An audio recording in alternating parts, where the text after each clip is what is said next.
नमस्कार दोस्तों, कैसे हैं आप सब। मुझे उम्मीद है कि आप सब बहुत ही अच्छे होंगे।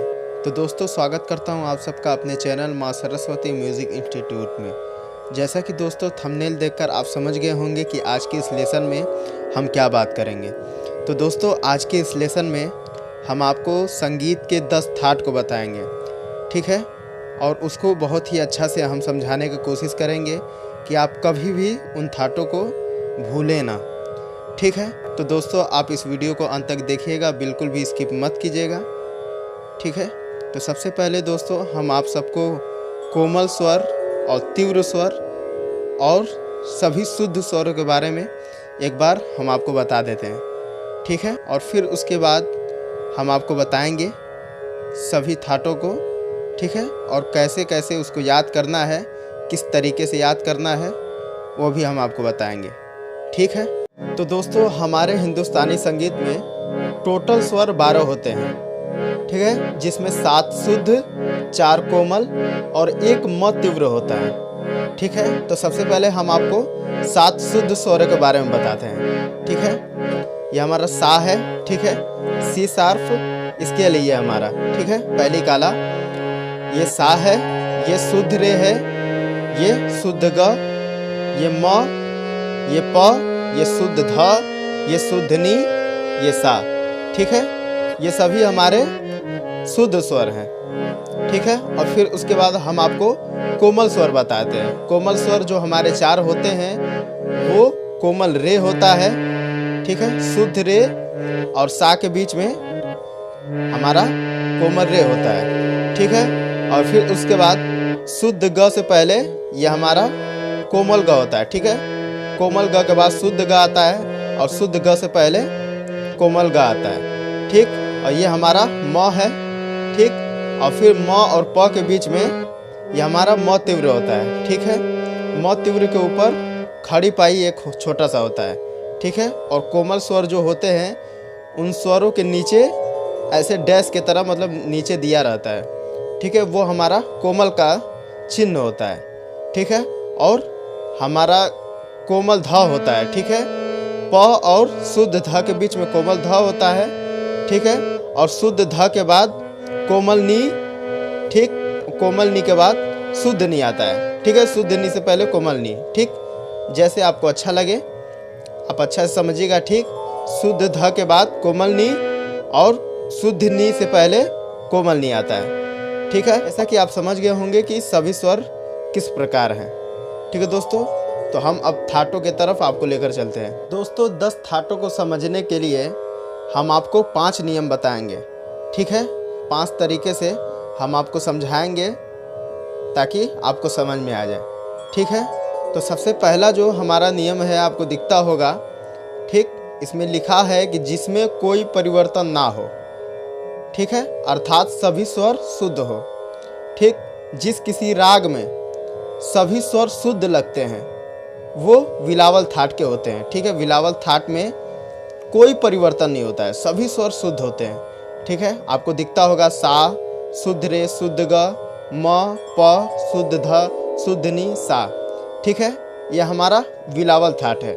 याद रखिएगा कि जिस राग में सभी स्वर शुद्ध होंगे वो हमारा बिलावल थाट होगा, ठीक है। और दूसरा हमारा जो नियम है इसमें कहता है कि केवल एक स्वर का परिवर्तन वाले थाट, जैसे कल्याण थाट, खमास थाट, ये 2 थाट में केवल एक स्वर का परिवर्तन है, ठीक है। तो एक परिवर्तन वाले जो थाट हैं वो पहला थाट है कल्याण। कल्याण थाट में जो स्वर परिवर्तन है वो म तीव्र है, ठीक है। इसमें सभी स्वर शुद्ध रहेंगे, ठीक है, बस म को छोड़ाकर, ठीक है। सा शुद्ध रे, शुद्ध ग, म तीव्र है, ठीक है। प ध नी सा आपको दिखता होगा। और उसके बाद हमारा खमास थाट, ठीक है। खमास थाट में सभी स्वर शुद्ध रहेंगे, बस केवल नी कोमल रहेगा, ठीक है। सारे ग म प ध नी कोमल हमने दिखाया है, ठीक है। नी के नीचे कोमल का चिन्ह है, ठीक है दोस्तों। और फिर उसके बाद हमारा तीसरा नियम कहता है कि 2 स्वर का परिवर्तन वाले थाट, ठीक है। यानी कि जिस थाट में केवल 2 स्वर मतलब परिवर्तन में है। काफ़ी है, भैरव है और मारवा है। ये 3 थाटों में केवल 2 स्वर का परिवर्तन है। ठीक है, तो 2 स्वर का परिवर्तन काफ़ी थाट। काफ़ी थाट में जो परिवर्तन है वो कोमल ग और कोमल नी का परिवर्तन है।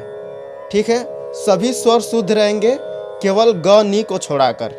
ठीक है, सा शुद्ध रे, कोमल ग, म प ध कोमल नी सा। ठीक है, आपको दिखता होगा।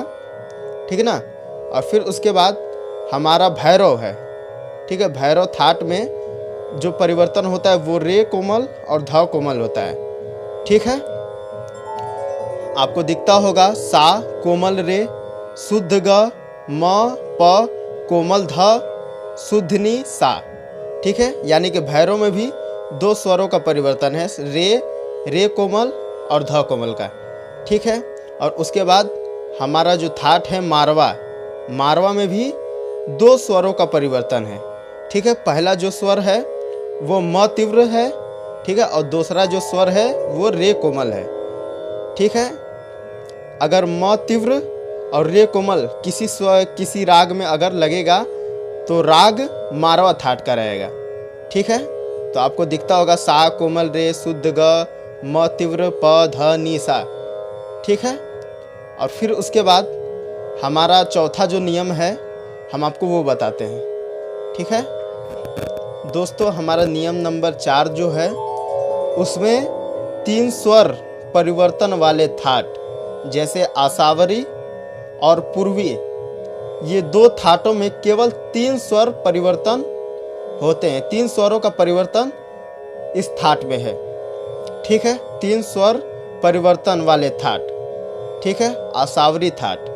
ठीक है, आसावरी थाट में कोमल ग, कोमल ध, कोमल नी, ये 3 स्वरों का परिवर्तन होता है। इसमें सभी स्वर शुद्ध रहेंगे केवल कोमल ग, कोमल ध, कोमल नी को छोड़ाकर। ठीक है, और फिर उसके बाद पूर्वी है। ठीक है, पूर्वी में रे कोमल, ध कोमल, म तीव्र, इसमें भी 3 स्वरों का परिवर्तन है। ठीक है, सभी स्वर शुद्ध रहेंगे केवल रे कोमल, ध कोमल, म तीव्र को छोड़ाकर। ठीक है, तो ये हमारा पूर्वी थाट है। इसमें देखिए 7 स्वर कैसे है, सा कोमल रे शुद्ध ग, म तीव्र प कोमल ध शुद्ध नी सा। ठीक है, इस प्रकार हमारा पूर्वी थाट है। ठीक है, अब 5वां जो हमारा नियम है 4 स्वर परिवर्तन वाले थाट। ठीक है, यानी कि कौन कौन थाट में 4 स्वर परिवर्तन होते हैं। ठीक है, तो भैरवी थाट में और तोड़ी थाट में, इन 2 थाटों में 4 स्वर परिवर्तन होते हैं। ठीक है, तो पहला जो है भैरवी। ठीक है, भैरवी में हमारा जो 4 स्वर परिवर्तन होते हैं उन स्वरों का नाम है रे कोमल, ग कोमल, ध कोमल और नी कोमल। ठीक है, नी कोमल के नीचे हम एक निशान बनाना भूल गए हैं कोमल का। ठीक है, तो हम लगा देते हैं। ठीक है, नी कोमल, सा कोमल रे कोमल ग, ठीक है, कोमल ध कोमल नी। ठीक है, ये 4 स्वर कोमल हैं, बाकी सभी स्वर हमारे शुद्ध हैं। और फिर उसके बाद हमारा तोड़ी थाट है। ठीक है, तोड़ी थाट में रे कोमल, ग कोमल, ध कोमल और म तीव्र। ठीक है, ये 4 स्वरों का परिवर्तन है। आप देखते होंगे सा कोमल रे कोमल ग, म तीव्र प कोमल ध शुद्ध नी सा। ठीक है, तो दोस्तों इस प्रकार हमारा 10 थाट कंप्लीट होता है। ठीक है, तो दोस्तों अगर आपको कोई भी दिक्कत हुआ होगा तो आप कमेंट करके बताइएगा कि आपको कहाँ पे दिक्कत हुआ है। ठीक है दोस्तों, हमारा थाट जो है वो बहुत महत्वपूर्ण है शास्त्रीय संगीत में, क्योंकि थाटों से ही रागों का खोज हुआ है। ठीक है, और रागों से गानों का खोज हुआ है। ठीक है, तो आप इन 10 थाटों को एकदम अच्छे से आप याद रखिएगा। ठीक है, एक स्वर परिवर्तन किस थाट में होता है। ठीक है, किस थाट में केवल म तीव्र लगता है, किस थाट में कोमल नी लगता है, किस थाट में 4 कोमल रहते हैं, किस थाट में म तीव्र और कोमल रे होते हैं। ठीक है, ये सभी स्वरों को एकदम आप अच्छा से पहचान लीजिए, ठीक है, और अच्छा से याद कर लीजिए दोस्तों। ठीक है, फिर मिलते हैं आपको अगले वीडियो में।